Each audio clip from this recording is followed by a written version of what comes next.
Hey guys, this is Travis with the Antique Bowie Knife channel. I am with Pete, and how do you say your last name? It's McMickle. McMickle. Yep. M-I-C-K-L-E. Hi. Pete's got some of the most incredible knives, guys, you're ever going to see. And let's see, I think we're going to talk about now. Yeah, let's what talk we've about got that one. here is we've got, I've always loved Samuel Bell.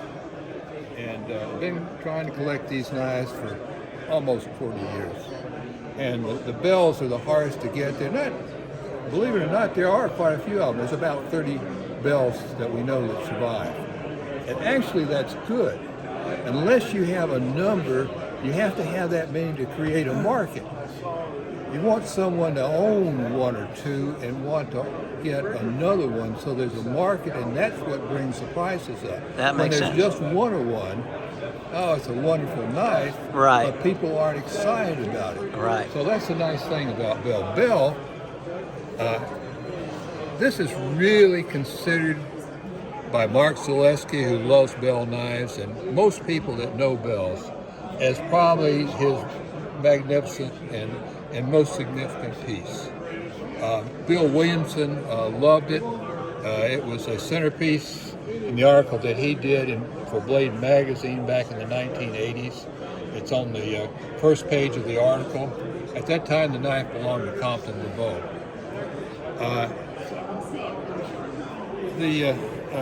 Compton found this knife in the 1970s, and it took him about 4 or 5 years to talk the owner into being willing to sell it.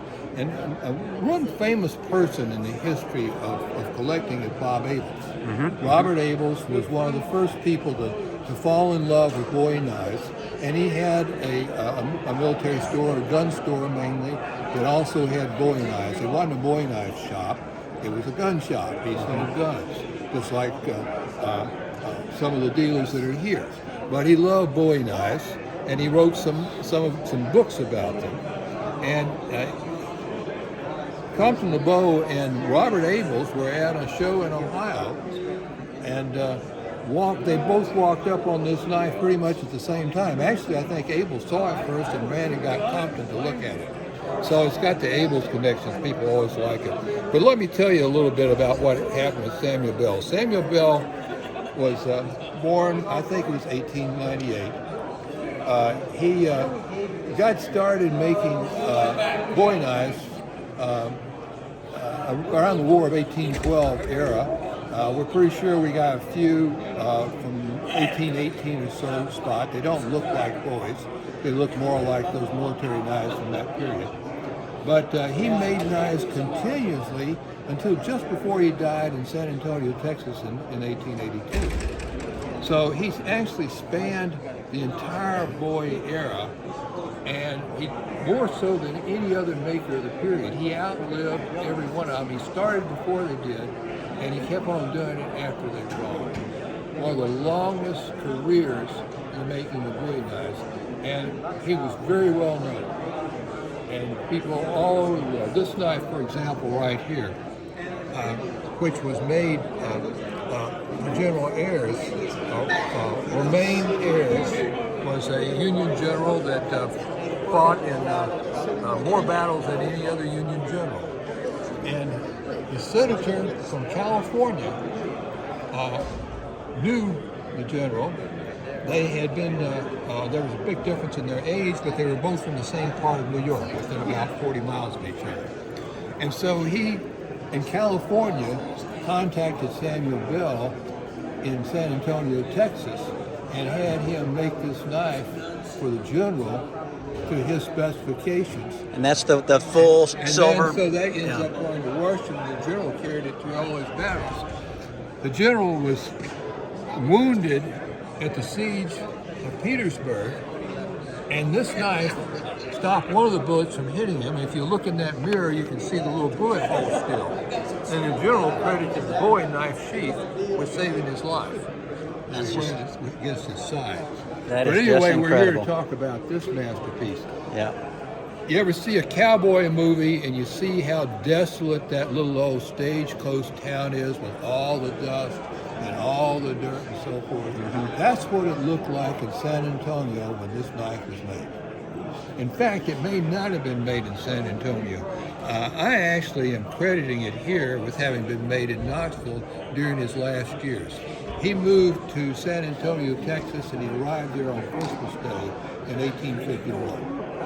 And so he either made it shortly, I think, after he arrived in Texas, or I think more likely he may have made this at the very end of his career in Knoxville. He had been mayor of Knoxville a couple of times. He was a very popular guy in those things. But it shows this incredible workmanship he had. He would take silver.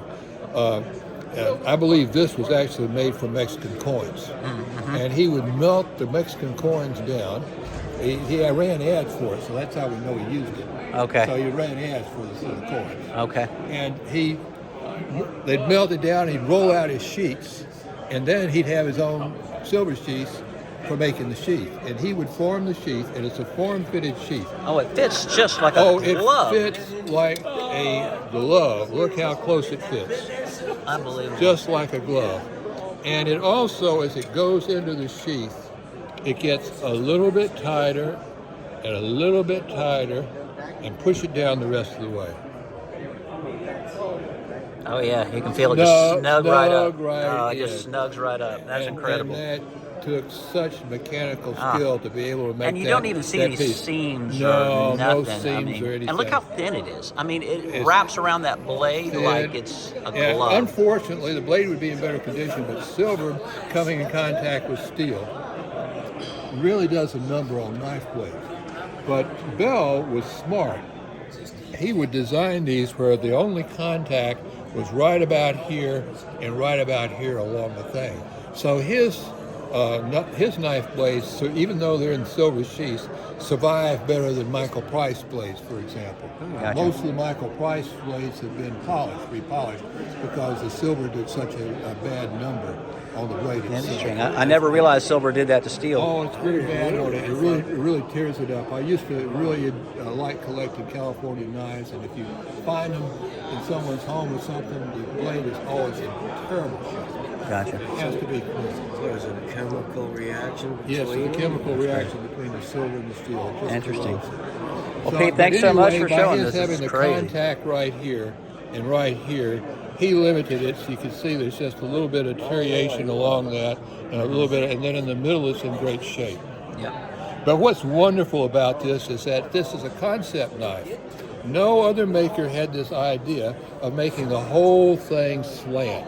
Yeah, and he did that's that. He did that just because he thought it was cool. Yeah. He's just sitting around saying, "Man, wouldn't that be a cool looking knife if I slanted everything?"